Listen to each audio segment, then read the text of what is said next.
as a neurodivergent, depressed sack of meat, it is hard for me to sit in silence and meditate.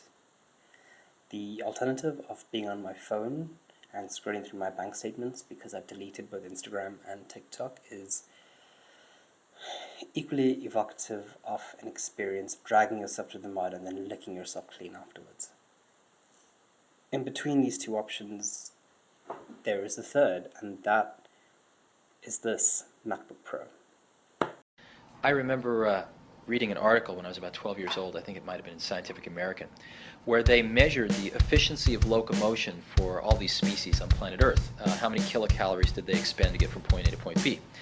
And the condor one came in at the top of the list, surpassed everything else, and humans came in about a third of the way down the list, which was not such a great showing for the crown of creation.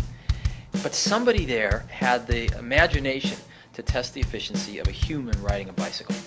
Human riding a bicycle blew away the condor, all the way off the top of the list. And it made a really big impression on me that we humans are tool builders, and that we can fashion tools that amplify these inherent abilities that we have to spectacular magnitudes. And so for me, a computer has always been a bicycle of the mind. Chasing dopamine is pretty bad. Making stuff feels pretty good, and that's most of what I do on this Mac. It's a pretty bad consumption device. It's really not ideal for scrolling. But this CPU, this is the M1 Pro MacBook Pro. I've had it for 2 years. The CPU has not let me down once while color grading, fucking around in Blender, or trying to make some semblance of music in GarageBand. I just want to make a side note and acknowledge how amazing it is that GarageBand is free. It just reduces the friction and you can just start being bad sooner, which means you can get good sooner. When it comes to my job, it's a bit funny because that's where a very different factor of this laptop comes into play, and that is battery life. The main function that this serves me professionally as a doctor is by being a portal into medical journals and the latest guidelines, reading around topics especially that I don't know as much about, and I used only this laptop to study for my Part 1 pediatric exams, and I did well. Yay. And so when it comes to the battery life, and good enough that I don't need to study so close to a power outlet that it's concerning for mental health reasons. And as far as that goes, this has been great. Over the last 2 years, it has degraded quite a bit. I'm at 85% battery health. I do tend to use it quite heavily. I do run through the battery about once a day. It used to be once every 2 days, now it's once a day. I think when I'm in a country with a proper Apple store at some point, I will take it there and get the battery replaced.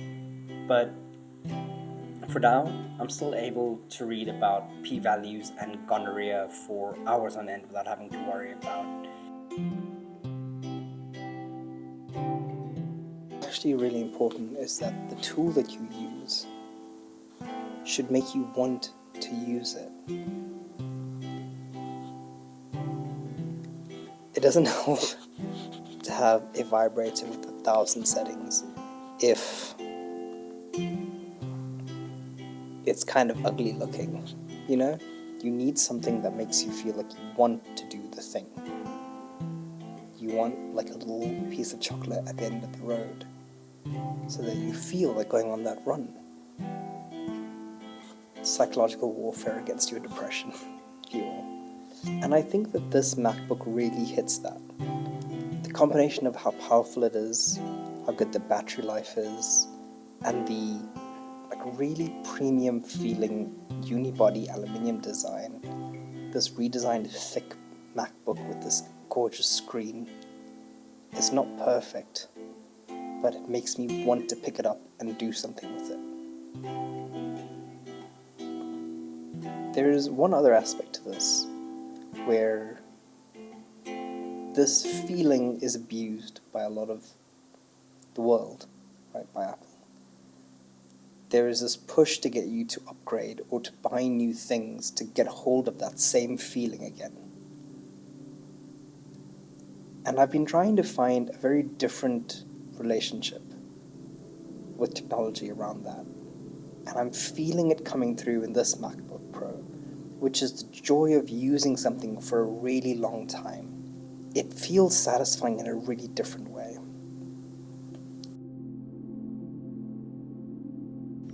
If you're watching now, that means you've watched through a really long video and you've spent a significant amount of time with me.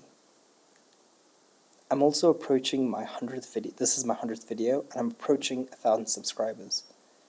And so if you're watching it at this point, thank you for showing up and being here and helping provide a little bit of excitement and a little bit of that push to keep creating, because it feels better to know that you're making something if you get to share it with someone, even if it's just one other person.